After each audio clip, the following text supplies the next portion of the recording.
The president would be wise not to take the North Koreans lightly, even though he is convinced he has superior deal-making skills well beyond those of his predecessors that will help him size up Kim in an instant. Former U.S. diplomats who have spent long days locked in negotiations with the North Koreans, habitually skilled and well-prepared interlocutors, say the discussions can be deeply frustrating and fraught with attempts by the isolated state to manipulate the process.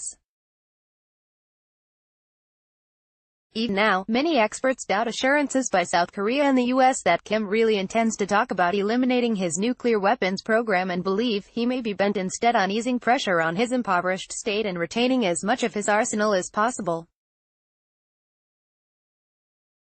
The Trump and Kim meeting, the first between U.S. and North Korean heads of state, is a leap into the unknown, since like Trump, Kim is believed to be unpredictable and impulsive, meaning the risks that the talks won't go as well as everyone hopes are considerable.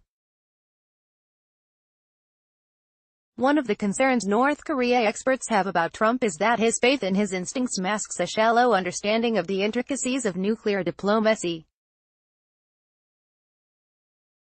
Kim, who is showing increasing strategic sophistication on the other hand, is likely to be sharply focused on the details since his nuclear arsenal is seen in Pyongyang as the guarantor of his dynastic rule. Trump said on Saturday he would know within seconds of the start of their talks in Singapore on Tuesday if the whole thing is going to work out. "The first minute I'll know, just my touch, my feel, that's what I do," Trump told reporters at the G7 summit in Canada. Earlier in the week, Trump said he didn't have to prepare very much for the meeting because it was all about attitude. Then on Friday, the former real estate tycoon insisted he had actually been preparing for his encounter with Kim all my life. Whether Trump is truly winging it or he just wants everyone to think so after days of quiet preparations is unclear.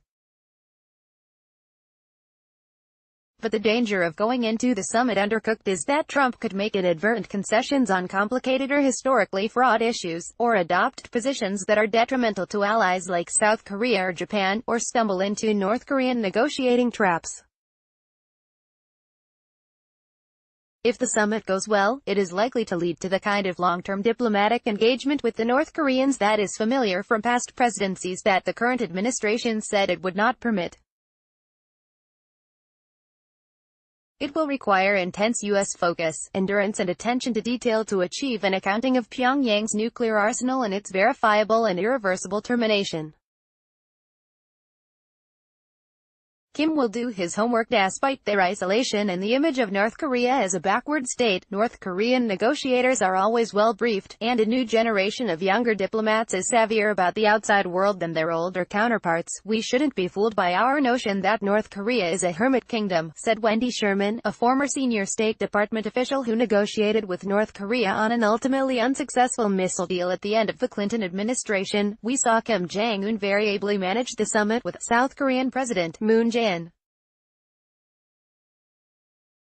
He is prepared. He will do his homework." Still, Trump does have one major advantage over U.S. officials who took part in failed previous negotiations with North Korea: he's getting to meet the man who is in charge. Jens Revere served as one of the State Department's top Asia experts and was often frustrated that his counterparts were unable to make the most crucial decisions. "So often we were dealing with people who were posturing, reading talking points, who were engaged in bluster, but at the end of the day, weren't really the people who could resolve the issues we were trying to resolve. There was a lot of gamesmanship," Revere said. "One of the benefits of what we are doing right now is we are actually talking to the inner circle of the leadership who have the ability to resolve the issues and have the ability to take action." In recent days, Trump has admitted that the summit is only the start of an effort to denuclearize the Korean peninsula and end a state of war between Pyongyang and the U.S., rolling back more ambitious earlier administration predictions of a much faster process. That means it could lead to a period of intense and exhausting negotiations with the North Koreans familiar from the Clinton, Bush and Obama administrations. Former senior U.S. diplomat Christopher Hill, who led negotiations with Pyongyang during the Bush years, described just how frustrating the process could get in his autobiography, Outpost. Whether it is in their manual of negotiation or not, the North Koreans would have an annoying habit of agreeing to something, then coming back and not agreeing to what they had just agreed, Hill wrote.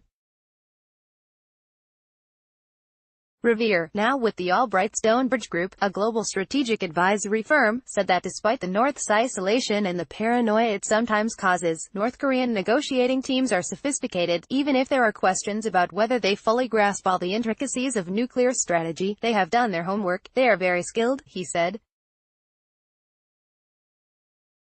They are obviously all very loyal to the cause and loyal to the leadership, but they are extremely skilled at what they do. Intelligence on Kim. Trump has the advantage heading into the talks.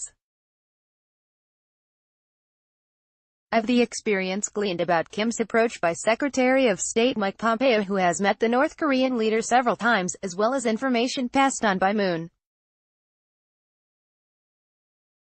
While Kim is often lampooned over his hairstyle, his style of dress and the rudimentary state of North Korea's civilian air fleet, he has demonstrated an impressive ability to consolidate power and to conduct an aggressive and strategic foreign policy since becoming supreme